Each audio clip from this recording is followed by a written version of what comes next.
अभी आप सुन रहे हैं मैथिली रसल को।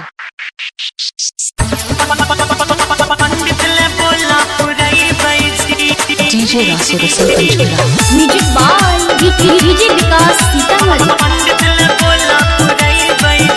DJ Raso Rasal Panchkula. Singing by Gaurav Thakur. जल्दी से गाड़ी के धोआ न सैया। ए जी सुनै छो।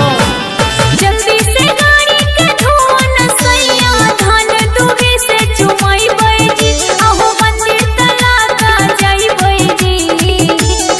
आहे धनी सुना, आहे पैसा कौड़ी के दिक्कत छे धनिया। कोना के पूजा करई बैजी।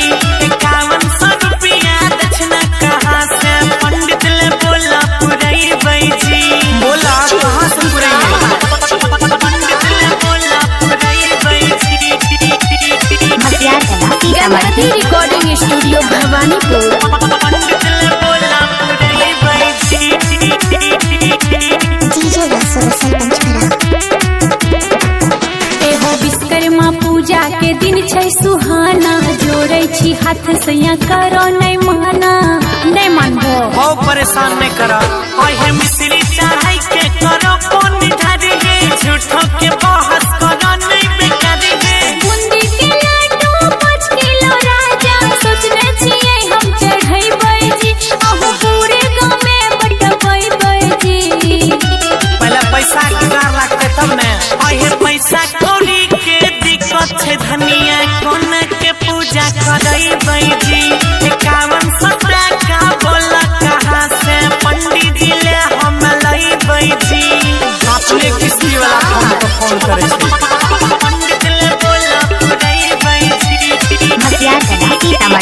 Ganpati recording studio Bhawanipur. पंडित ले बोला पुरई बैजी।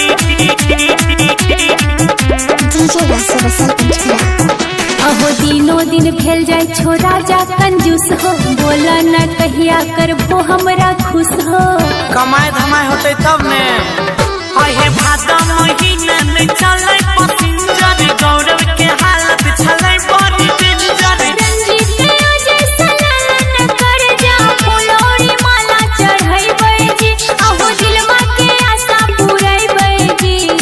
अच्छा बाबा विश्वकर्मा चाहते ने सब होते। आहे बाबा विश्वकर्मा के कृपा से पैसा होते के पूजा करई बैजी।